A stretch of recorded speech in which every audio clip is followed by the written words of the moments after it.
What's up, everybody? Mike Ruler 31 back here for FSI DFS, and I will be covering the 4-game early slate for Wednesday, August 4th. Weather looks good. Got some good pitchers, got some good hitting situations, so jump right into it. So just break down pitching first. Peralta gets Pittsburgh. Decent matchup. I've been a little bit concerned recently about the Pittsburgh or about the Milwaukee pitchers. Seems like they're kind of doing a little bit of load management on them. If you look back, they really haven't pitched more than 5 innings. Peralta got 6 innings Peralta got 6 innings out last time against Pittsburgh last week in Pittsburgh. But the Ks have really been down. If all the pitchers recently in the last week or so, only averaging 5 or 6 Ks per game here. And then it looks like they're letting the bullpen pretty much take over. So the days of these guys going really deep or 6 or 7, I think are over like they were earlier in the season. So for 10K, if Peralta gets 6 innings and 6 strikeouts and maybe gives up a couple hits and no runs and gets to win, I guess I'm okay with that, but I think that's a little bit of a high price tag for what I might get. So I think Peralta is a great play, but I don't think he's going to be my priority. I really like Castillo more in this matchup. Minnesota has some injuries, and they gave up some bats during the trade deadline. So, but they still have put up some runs recently here and there. But I think they're also a team that you can pick on. And Castillo has been good recently. I think he has a decent ceiling for strikeouts. And I really like him in this matchup, and I especially liked the offense. So I think he's one that's going to go out there, probably get 7 or 8 Ks, maybe up to 10 Ks, get the quality start if you're playing on FanDuel, and I think he'll definitely get the win. Musgrove is the next guy up, and I think he's this one that I like second most here. I know it's a park downgrade going to Oakland, but Oakland's not a super great hitting park. I know it's kind of a downgrade too because he's playing an AL team, and that means that he's facing a DH and not a pitcher, so he's got to go against 9 batters. But he has thrown up some clunkers, yes, but the last 3 games have been very solid for him, and he has a ceiling, or he has the upside to have double-digit strikeouts. And this A's team does have some strikeouts in, especially towards the bottom of the order. They did get better after the trade deadline, but it's a middle of the game week, so who knows what the lineup's going to be? They might just throw out some of different players, give some players the day off. That happens a lot in these Wednesday, Thursday early games. So I'll see you there, but I definitely really like Musgrove. Montas on the other side, I think he's a great pick in a GPP. He has been solid also recently, but San Diego lineup, yes, they do not have Tatis, but they're still really good. The lefties hit righties well, and you probably pick up an extra bat in here. It's probably going to be Profar, who's really a decent value today if he is the guy switch hitter, and he's only 2K. So if he gets into the lineup as like the DH, or they play somebody else's DH and play him as position player, that's good too. So, but Montas, I think there's no line out for this game yet. The total is 8, so I think they're looking at pretty much a decent pitching matchup. It's probably going to be 4 something to 3 something. My guess is probably being the home pitcher and being like a -105 favorite, that the higher total will lay on the Oakland side. But I just really think San Diego has just as much potential to win this game. Logan, Gilbert, Seattle, Tampa Bay's numbers have just been really, really bad against right-handed pitching. Like, they have the highest K rate against right-handed pitching, and Gilbert's been decent also. And Tampa Bay can hit out of nowhere, so it's always risky. But Gilbert really is having a quiet, decent season for Seattle. So I have no problems playing him. I think he would be out of this low range my favorite guy here. Fleming, he bounced back a couple games where they were talking about kind of maybe pulling him out of the rotation, putting somebody else in and just using him out of the bullpen. But I think he might have solidified his starting spot for now. But here's my struggle with, and I think he's a great GBP play, but I don't know in this slate. He's very interesting because Seattle has a very, very high K rate. I think it's top 5 against left-handed pitching, but they also are second in home runs against left-handed pitching. So it could go either way here. So in a GPP, if you nail it and he gets a ton of Ks and has a clean game, and Tampa Bay bullpen's decent, comes in and gets the win for this price, it could be great. But we're not trying to really stack. You can stack like the highest amount of bats, and you don't need to play Fleming today. Like you can get it with like Gilbert, or you can even get it, and I'll show you, like with a Castillo, Musgrove build, you can get the bats in that you want. Brault is coming back for Pittsburgh from the injured list. He hasn't pitched since 2020. He was on the 60-day DL, which is a misnomer because it's usually longer than 60 days.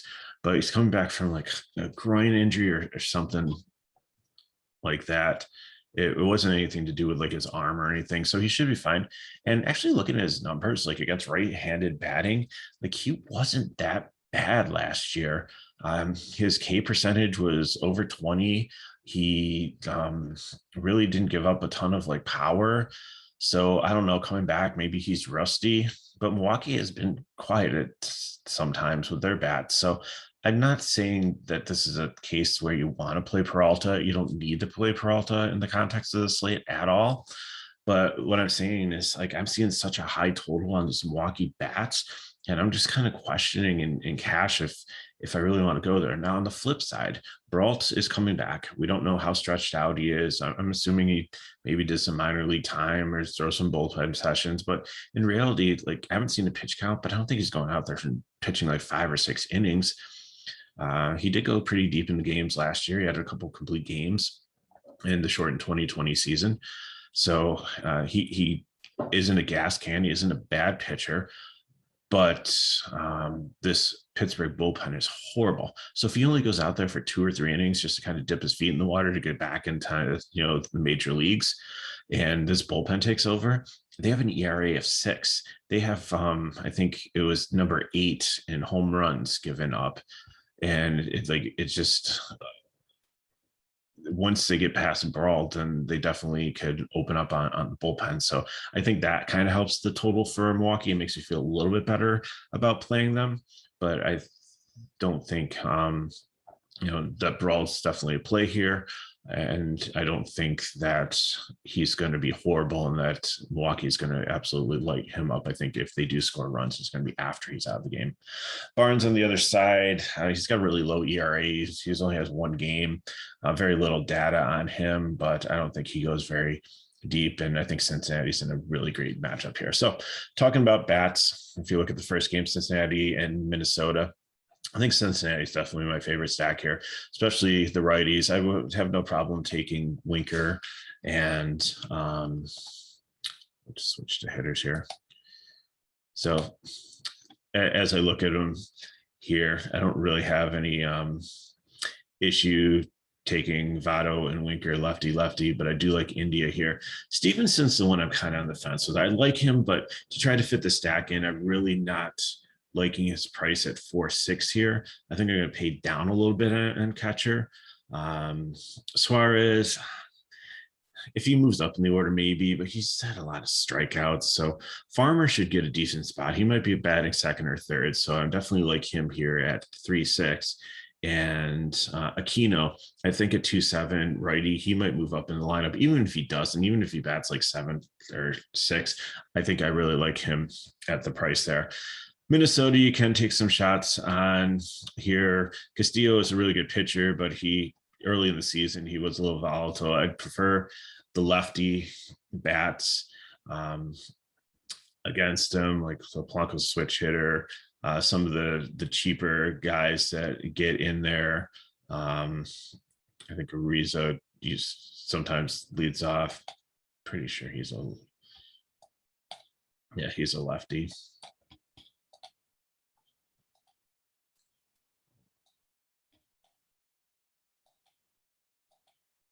Yucks to close them, and Larnish. So if you want to take them in a GPP, I think I'm good with that, but I'm not playing them in cash. Milwaukee, like I said, would be my second favorite stack here. I'm just a little bit hesitant on the total, but you have a lot of decent righties against a lefty here in Brawl. So Escobar, Adames, I like Garcia.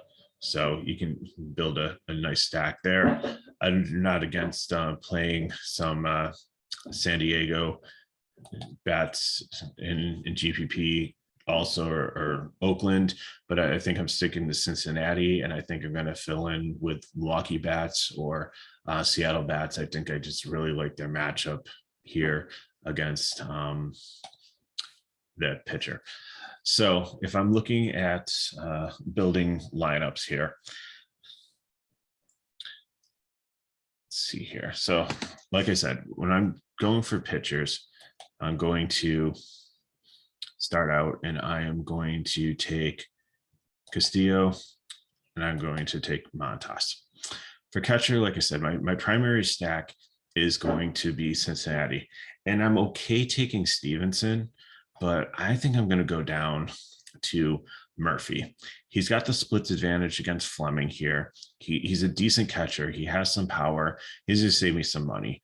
I don't think some of these other guys are down. If the punt catcher is usually Carantini for San Diego, if he's in and you want to play him and it gives you a little bit more money, I'm fine there, but I just don't want to really take the risk. The game's later. Hopefully we have all the lines before lock, but sometimes in these afternoon slates, they stretch out and you're locking a game at 12:35 and then you have to wait till like 4:00 and the other lineup's not out and then your catcher's not in and then you have nowhere else to go. You got to come down on a player you really wanted. So that's why I always earmark my catcher, somebody in the mid-range that I'm okay with. And if I can go down when the lineups come out, then I'm sure that the punt guy is playing, and that gives me flexibility to move up. Or it gives me some wiggle room because there's a couple guys below him too if I need a couple $100 more. So like I said, I'm going to Cincinnati. I'm okay with Tivado. Definitely like India with the righty lefty matchup there. I am going to skip over third base. I don't really want Suarez. I do like Farmer. I hope he gets a higher spot up in the order. And then Winker's okay. And like I said, I really like Aquino here. So that leaves me 3,800 to fill in these final two positions. And they are definitely great spots to fill with different teams, whatever you want to mix and match. And there's some really, really good options. I said, I guess my preferred, if you can find two Milwaukee guys that fits, that would be what I prefer. For GPPs, I am going to get my cursor off of Cincinnati so I can get all the pitchers. Okay, I'm going Gilbert. I just think I really like the matchup here against Tampa Bay for the strikeouts. Again, this is GPP. So, and then I like the bats too. So I'm going to take Nottingham as my catcher. I am going to take France at first base. I absolutely love Toro. He had a home run last night. He was one of my favorite players in preseason for Houston. He was a monster last year for Houston, filling in during COVID and for injuries. I'm going to go next to outfield, and I'm going to take Heineker. Fraley has been a hot one that people love to play, and he's been okay in DFS. If he's in, you can play him, but he's got the lefty-lefty matchup, so I think that he might be sitting today. So what position did I miss here? Oh, going back to third base. Seager, I always like him, even in a lefty-lefty matchup. He's just such a great hitter. So here's my base for GPP. I'm just going all Seattle here. I'm going to fill in with Milwaukee. You can actually fill in every single spot with Milwaukee if you want to here. Even in pitcher, you can get up to Peralta. So that's what I'm going to do in GPP. I'm probably going to finish it out. The nice thing about DK, FanDuel, you have to pick from 3 games. DK, you can just play 2 games as long as there are 2 games. You can play all the people in those games. So depending on lines, like shortstop, outfield, I'm going to fill in Milwaukee bats, and I'm probably going to get up to Peralta here. But if you have a one-off that you like in outfield or really shortstop, it's a wasteland today. There's really nobody. And I really don't want Crawford because he's just the lefty matchup there. If you want to differentiate your stack, that's fine. But I don't want Franco against my pitcher. Adames, I think it really like, but Farmer, like I said, he's in a great situation there. So that would allow you to pay up for 2 outfielders. So there's a lot of possibilities here. So this wraps up the early one. So check back on the channel. I'm going to start my research and I will have the video for the late slate coming up. I think it's a 9-game slate this evening. So that should be exciting too. So this is a nice little slate here. I kind of like it. I think, I'll definitely see what my main cash and the GPP build is going to be. Might throw some stacks of every other team out there since it's only a 4-gamer and the cheap dollar one or something like that. See, if Pittsburgh actually goes off against Peralta or something like that, you might be able to get them at low ownership. So that's always fun. So appreciate you watching. Just give us a like, drop some comments below. We'll see if we can help you out with something. You can see my Twitter handles up there at MegaRuler31 and reach out to me there. It just had this season has just been amazing with your guys' comments and interaction, just getting to know so many new people through these videos and out in the DFS community. It's just been a great experience. And I so appreciate you guys watching this. So, just please give us a like. It helps us get our videos out to so many other people. Subscribe to our channel so you know when our videos are coming out, and check out all the other great free content. We do beyond Major League Baseball. Like we covered the Olympics, we do MMA, we do have a great PGA program too.